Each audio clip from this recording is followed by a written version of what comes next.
Alright guys, TacticalRab back again today. Hope you're all doing well and enjoying your day so far. There is so much going on right now, it is tough to wrap your head around, but we will try our best in this video. Loads of rumours coming out every single day, but also Scump very much implying he is not going anywhere next season. Very much intrigued to hear your thoughts in the comment section below. Like if you guys enjoyed the video, subscribe if you are new as always, I greatly appreciate it. I've already up to the channel, thank you very much indeed for doing that. Loads of new subs these last several days as well. Hit 67,000 subscribers yesterday. Thank you very much for that. If you guys want to make sure you do not miss anything that could potentially happen over these coming days and weeks, you already know what to do. Hopefully the first of many subscriber milestones through this Rostermania period. Let us dive right in. Accuracy, as Rostermania is like a real life Among Us. These pros love doing these tweets on the timeline. If you see a tweet on the timeline you think could be bait, it's probably bait. But maybe it's not, as we'll look at today. This from Standy, you'd imagine it would be bait. After hearing the intel, he's kind of mind blown. Yes, the rumours are true. I'm joining the Seattle Legion. And honestly, who even knows if Paris Legion are an organisation next season? Seattle Surge as well. You'd imagine they would be, because there's rumours that they've already got a new coach ready to go in FedEx, but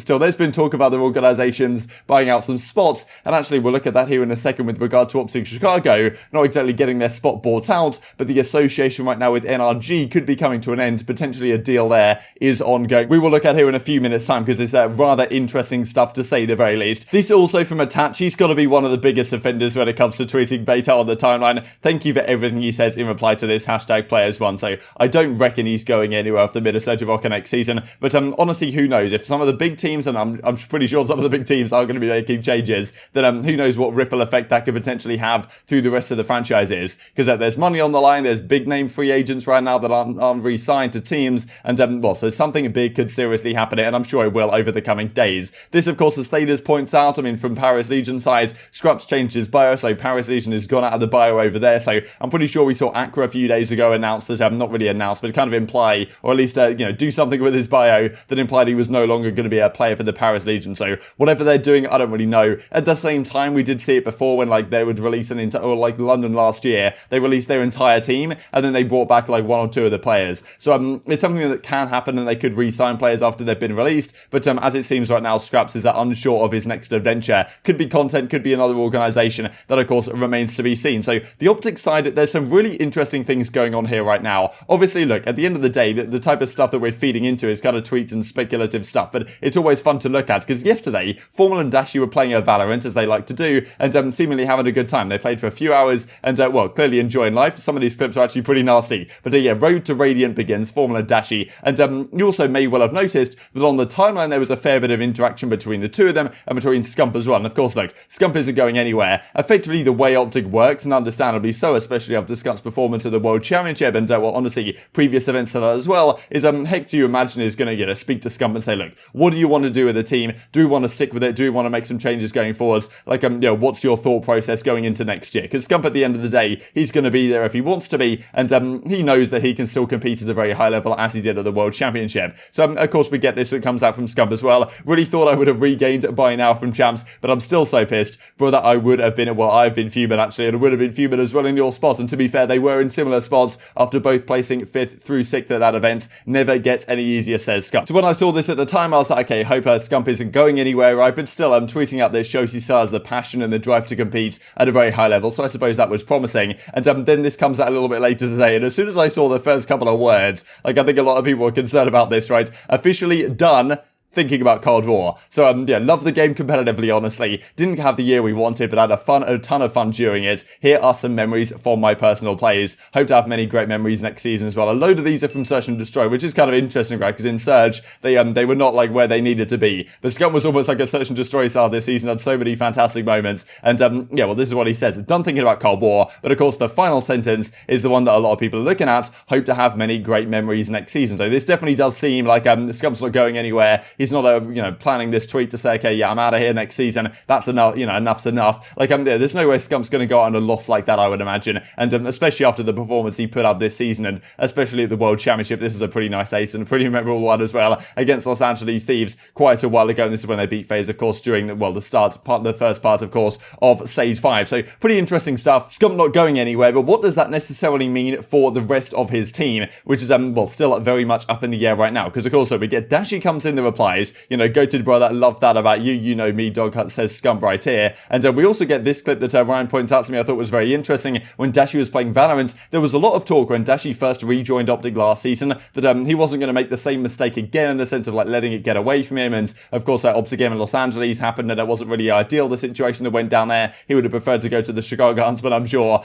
during the Modern Warfare season. But still is like, look, I'm not going to let the same mistake happen again. The only way I'm ever leaving this team is if I get drops. And you'd imagine discussions would already be ongoing if that could have been the case. So this is what Dashy had to say. Yo, please stay in OpTic, you're the GOAT. Listen, bro, like, if I'm not leaving, only way I'm off this team is if I get dropped, so unless you guys hope for that, then that's kind of weird, but I'm not leaving. Listen, guys, like, I don't make the same mistake twice, you know? That's a guarantee. I mean, unless FaZe is like, I mean, I'm trolling. Alright, let's go.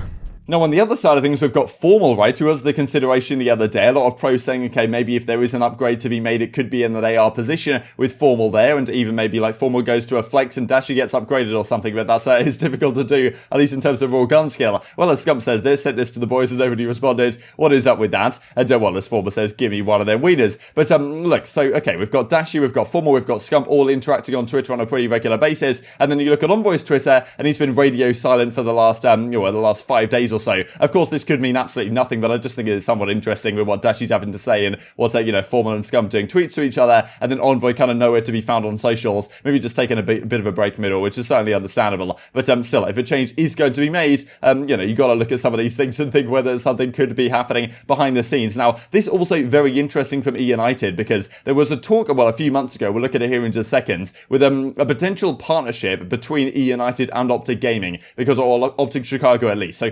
effectively, the way things happened, Chicago Huntsmen, Hex joined NRG as a co-CEO over there, and then Chicago Huntsmen was like under their umbrella, the NRG umbrella. Then clearly, since OpTic has been reacquired in terms of the branding, like Hex has kind of wanted to disassociate to some degree with NRG and Andy Miller, and you don't see them doing their duo podcast anymore and this type of stuff. Now, there was a rumor that came out a few months ago that in order to acquire the OpTic Gaming brand entirely from NRG and buy it back, Hex is going to need some sort of additional funding that may come through from investors with another esports organization. Now, eUnited do this yesterday. Axis denied, Purge initiated. I think Jake Lucky did a tweet saying that there's some sort of rebirth happening today, and what could that potentially be? Obviously, all rumors at the present time, but this kind of interesting for me. John Wright, who says, look, we're not rebranding, something else is going on, maybe something bigger planned on an organizational level, and people are suggesting, and Clayster even likes this tweet, maybe they come back to COD, with the last EU team, of course, having players that go on to win champs every single year and won the last World Championship before franchising back in 2019. Now, whether they actually come back into COD as a new franchise and buy something else out, or whether this is some sort of strange partnership with OpTic Chicago, because this was like a rumor from a few months ago that we will look at, especially because several of you guys were pointing this out to me, that OpTic Chicago's YouTube channel right now no longer has an image. Now, the Twitter accounts and stuff are all still perfectly normal, but the YouTube looks like this, and this must have been done deliberately, which just makes me think, okay, either they're rebranding, and if they were rebranding, then maybe they would consider doing it on the other socials as well, or for some reason it's just gone blank or something. I don't really know what's going on here exactly, but it could be something related to potential buyout situation from NRG, because you'd imagine at the end of the season, this is when Hex probably wants to execute that deal if he can, of buying the CDL spot from NRG that he I suppose initially used to get it in the first place last year. So this was the article that came out now in May from Adam Fitch right here. eUnited proposed merger with OpTic Gaming. We can look at it real quick here. North American Esports Org United have proposed a merger with OpTic Gaming. Documents obtained by Deserto show. So it was reported a day prior to this that Hex wanted to acquire, wholly own the Call of Duty franchise OpTic Chicago, which is currently done by NRG, and some sort of unique investment opportunity. Anyway, there's a lot of discussion right here that documents show that eUnited, who previously fielded Call of Duty teams pre-CDL, have proposed a merger with the OpTic brand in order to make that happen. Now, of course, maybe that's something that's coming to fruition now. It goes on to say, look, May 2021's report reveals the current state of OpTic Chicago is in flux. with OpTic CEO Hex looking to divest from NRG and bring the Call of Duty League franchise along with him. Both OpTic Gaming and eUnited declined to comment at the time. So maybe this is finally happening. And well, just wanted to finish off with this as well in terms of screenshots from Zuma's stream. I thought this is pretty interesting. A couple of you guys are mentioning as well. You can see down right here, you've got to Drazah. They offered me, but it's not 100% yet. The thing is with this, you cannot tell who sent this message because you can see at the bottom here, there's one that's in blue. That means that it's been sent to you, but it hasn't yet been read. It's possible that Drazah sent this and Zuma read it, and therefore that's why it appears as it does in black, but it's also possible he sent it the other way. So who knows what's happening, whether it's Zuma saying to Drazah that he's got an offer somewhere, because if you're Zuma, you're probably looking to be, join a massive organization. For me, I don't want to be associated maybe with the subliners anymore. I want to join one of these massive orgs and be a streamer for them, you would think. But and maybe move to Los Angeles or something. I think there's been some discussion about. At the same time, this could be Drazah coming to Zuma and saying they offered me something or other, like another organization, but it's not 100% yet. Who knows? This is what the fun of Rostermania really brings out to the party. And just because we were talking about eUnited and potentially acquiring CDL spots, Cloud9 are back at it again with maybe the bait, but maybe not the bait at all. Who really knows whether organizations are going to get bought out, whether expansion does come into play, even though that's of course less and less likely by the day, given though rumors are coming out as a result of it, saying, look, and we would do it again with OpTic fans, obviously, remembering the Cloud9 situation way back in the Black Ops 3 days, not necessarily as fondly as they might have done. But in tweet your thoughts on all this in the comment section below. Hope you guys enjoyed the video. If you did enjoy it, I'd greatly appreciate a like on the video. It really helps out the YouTube algorithm to know you enjoyed this content. Other people like you may enjoy this content as well, and I've grown the competitive Call of Duty community. Thank you for watching as always, take care, and I will see you next time.